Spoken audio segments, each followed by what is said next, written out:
But what about my family that's toxic? What about my partner who's toxic? And how do I love someone unconditionally when they don't respect me? I can't trust them. What about situations like all those reactions are natural human reactions from ego. Because it's all about you, me, what I'm not getting, what I'm not doing, and that's why you're in pain. And so I'm not telling you like I haven't done this shit. I've done it too in the past, but it's an old pattern I don't really do anymore. And it used to affect me. Now, not a dominant one, I wouldn't have become who I become.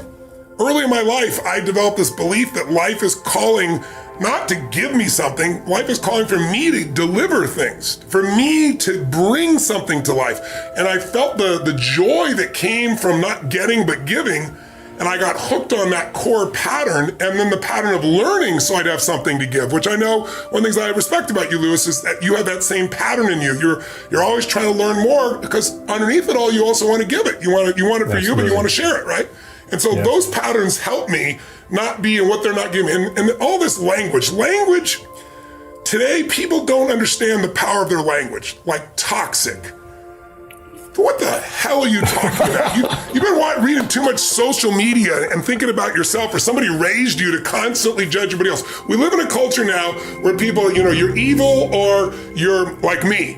That's basically how it is, right?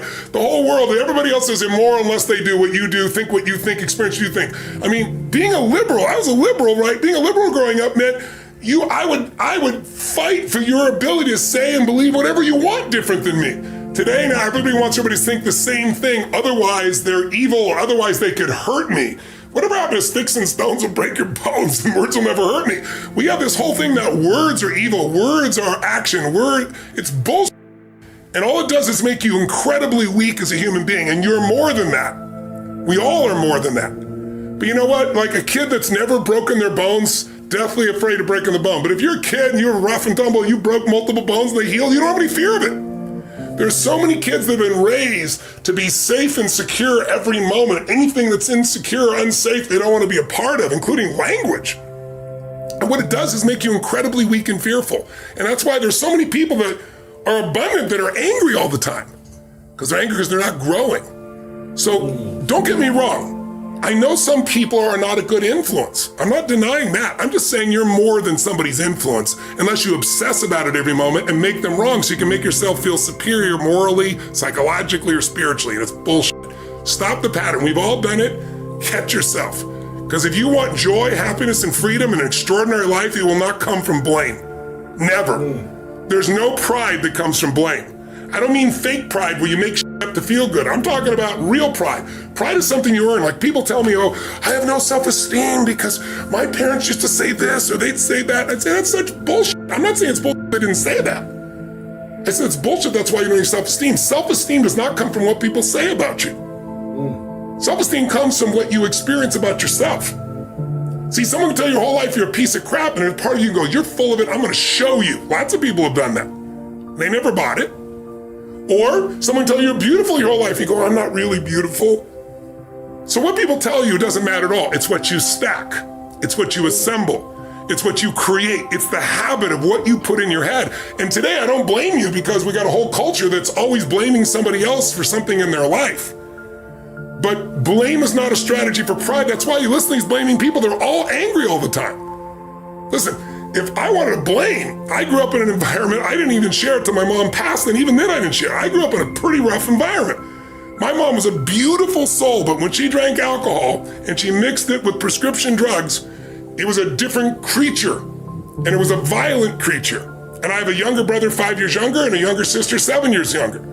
And my mom would get nuts, and I didn't want them to get hurt. So I was 5'1" in high school. She grabbed me by the hair and smashed me against the wall till I bled. Now I never shared this, and I'm not denigrating her in any way. I only shared it like 4 or 5 years after she died.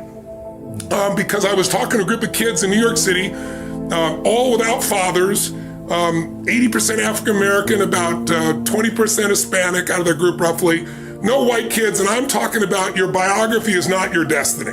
And it doesn't matter what you've been through, what you decide now is what's gonna control your life. What you decide each day going forward is gonna decide your life. And I look at them seeing me, I can read their minds. This big, tall, white, rich guy is gonna tell me biography doesn't matter.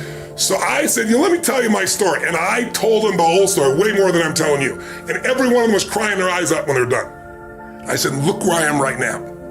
Because I wouldn't assemble the story that my past equals my future. The past only equals your future if you live there. If you're using a rear view mirror to guide yourself, you're gonna crash. So what you've been through is horrific. What you've been through is unjust. I'm on your side. But if you hang on to it, you have no future and you have no one to blame but yourself. And these kids, to their credit, man, they just responded to the challenge because they first cried their eyes out hearing all the stories. My mom would think I was lying, and I wasn't lying. She poured liquid soap down my throat till I threw up, and I wasn't lying. So it's not the physical abuse, it's the fact that this is the person you love most that's trying to hurt you that messes with your head. So I could have been messed up for life, but I didn't. Because something inside me says, I'm responsible for this life. And part of that's because I started reading when I was 13, 14 biographies of people, the greatest people in history, and reading their lives and finding out, guess what? Their lives were far from perfect. Some of them had worse lives than I had. But when you have no reference and all you do is go online, you talk to other people, it's making everybody else toxic, and I'm like this, and they didn't do that, then you get to have this shitty life just like those other people. Why are they online so much? Because they don't have a life. Right? Don't be one of those. Free yourself from the chains of your past. I'm not saying your past doesn't matter, but listen, my mother, I tell people this all the time, and it's the truth. If my mother had been the mother I wanted her to be, the mother she should have been, I would not be the man I'm proud to be today. Because I had to become a practical psychologist way before any schooling, figure out when's she gonna go in the mood, how do I change her state, how do I protect her from the kids, it felt life and death, and it was to some extent. So I developed skills at such a young age. Then when I learned things, I just added to my skills, but I had a core sense of certainty that I could turn anybody around because it started with my mother. And thank God for her. And she encouraged me in so many ways. She did so many great things. And she loved me, even though it didn't look like it at times. So, right. But if your parents, if the people around you said all the things you thought they should have, if they had just not been toxic, if they'd encouraged you, you wouldn't have any muscle. And right now you don't have any muscle because you're using that as the excuse, if you're thinking that. And I'm not attacking you, brothers and sisters. I'm calling to you because I know you're more. Otherwise, I'd just keep my mouth shut. You've been hypnotized by a culture of weakness. Now, having said that, I'll say one last thing. I know you haven't got other questions. It was so important what you asked. Yes, there are people that you don't want to hang out with that will not serve you. But then move on. Don't sit there and talk about it constantly. Don't waste your time. And you say, but what if it's family, Tony? Mine was family too. And you learn to grow. You go, they're in my life. If someone can get your goat, if someone can piss you off, if someone can make you feel less than, that's God coming to you saying, grow.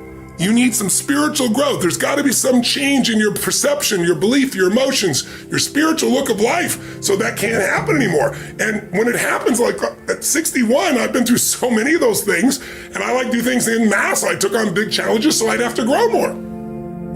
But then life throws them at you too. When they come, you just go, okay, it's gonna have me until I grow. What needs a shift in me so that it no longer has an impact? But Jim Rohn used to say, my original teacher, he used to say, Tony, what happens if I've got a cup of coffee here? And he'd say, what if your worst enemy drops sugar in your coffee? What's gonna happen? And I go, well, you'd have sweet coffee. And he goes, what if your best friend, your mother, your father, your brother, your sister, your loved one drops one drop of strychnine? I said, you'd be dead. He goes, that's right. Life is both sugar and strychnine, so watch your coffee. His whole thing was stand guard at the door of your brain. But some people take that and go, oh my God, you can kill me. It was a metaphor. These people are not so toxic. They're toxic because you give them energy. So if your mom's crazy and constantly criticizing you and it drives you nuts, just go, that's my mom. That's her way of showing love. And I find a new perspective. And no matter what she does, just stay in a beautiful state and love on her and think, boy, think of all that she cares and feels for, all that she's frustrated in life, or all that she's going through that's made her this way. And think, God, I don't have to go through this. I can love her. It's like your growth is the only limit to your happiness. If you're not happy, you're not growing in some area. And usually it's a place where you're blaming, you're pointing the finger. I don't care if it's government, don't get me wrong. People can be unfair, unjust, that's for sure happens. But you can't control that. You can't make it not happen. What you have to do is become stronger than any of it so you're free. Freedom comes from growth. Freedom does not come from control. Because control's an illusion. You can't control everybody, no matter how hard you try. You can't control what they think or feel.